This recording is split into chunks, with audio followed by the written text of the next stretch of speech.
भारत के मुकुट जम्मू कश्मीर से अनुच्छेद 370 और 35(a) का कलंक मिटाने के साथ ही कि शंकराचार्य पर्वत, तख्त सुलेमान और हरि पर्वत कोहे मारन के नाम से जाने जाएं। नेशनल कॉन्फ्रेंस ने अपना मैनिफेस्टो जारी किया है।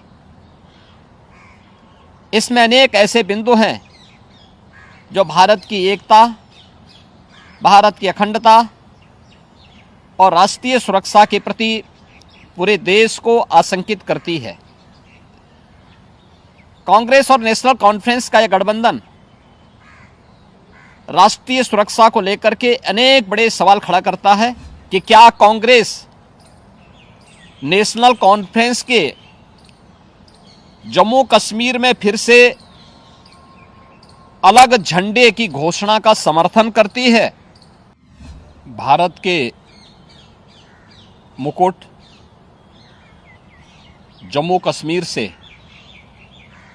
अनुच्छेद 370 और 35(a) का कलंक मिटाने के साथ ही भारतीय जनता पार्टी ने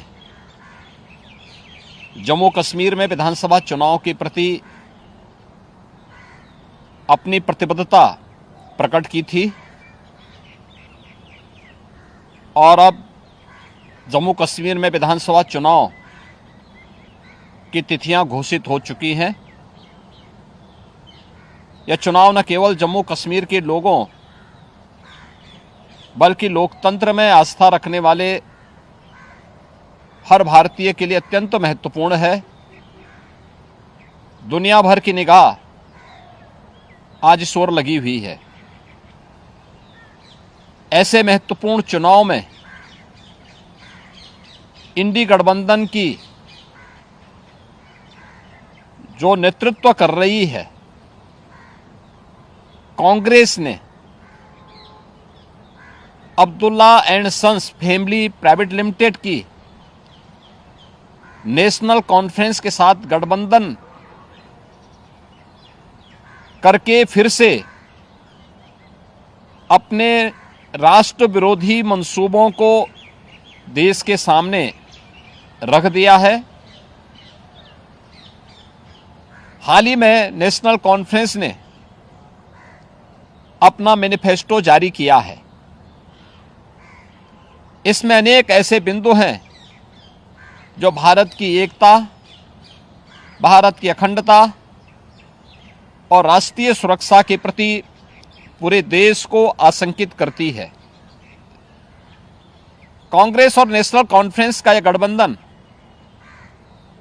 राष्ट्रीय सुरक्षा को लेकर के अनेक बड़े सवाल खड़ा करता है और भारतीय संविधान के प्रति सच्ची श्रद्धा और निष्ठा रखने वाले हर व्यक्ति को चिंतित भी करती है। मैं कांग्रेस के नेता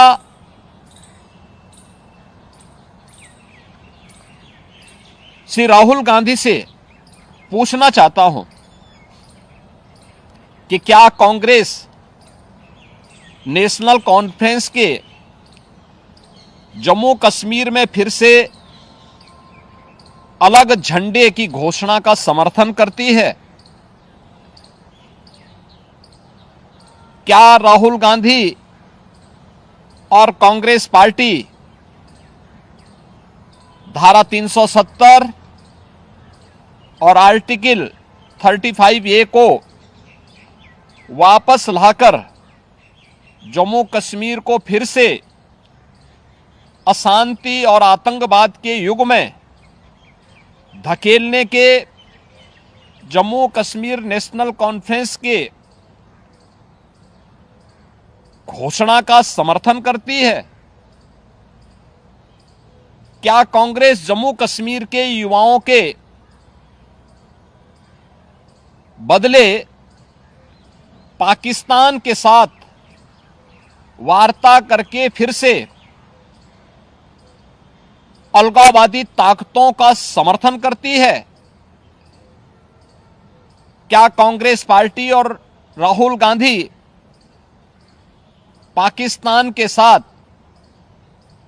एलओसी ट्रेड शुरू करने के नेशनल कॉन्फ्रेंस के निर्णय से फिर से बॉर्डर पार से आतंकवाद और उसके इकोसिस्टम को पोषण करने का समर्थन करती है? क्या कांग्रेस आतंकवाद और पत्थरबाजी की घटनाओं में शामिल उन उपद्रवियों के परिजनों को फिर से सरकारी नौकरी में बहाल करके आतंकवाद, दहशतगर्दी और बंद के दौर को फिर से लाने का समर्थन करती है? इस गठबंधन से कांग्रेस का आरक्षण विरोधी चेहरा भी देश के सामने आया है। क्या कांग्रेस दलितों, गुर्जरों, बकरवाल और पहाड़ियों के आरक्षण को समाप्त कर फिर से उनके साथ अन्याय करने के लिए जम्मू कश्मीर नेशनल कॉन्फ्रेंस के वायदे का समर्थन करती है? क्या कांग्रेस चाहती है कि शंकराचार्य पर्वत, तख्त सुलेमान और हरि पर्वत कोहे मारन के नाम से जाने जाएं? क्या कांग्रेस जम्मू कश्मीर की अर्थव्यवस्था को एक बार फिर से भ्रष्टाचार की आग में झोंककर पाकिस्तान समर्थित गिने चुने परिवारों के हाथों में सौंपने का समर्थन करती है? क्या कांग्रेस पार्टी जम्मू कश्मीर नेशनल कॉन्फ्रेंस के जम्मू और घाटी के बीच भेदभाव की राजनीति का समर्थन करती है? क्या कांग्रेस और राहुल गांधी कश्मीर को ऑटोनॉमी देने की जम्मू कश्मीर नेशनल कॉन्फ्रेंस की विभाजनकारी नीतियों का समर्थन करती है? आजादी के बाद जम्मू कश्मीर के लोगों के ये कथित स्वयंभू भाग्य विधाता बन बैठे नेताओं को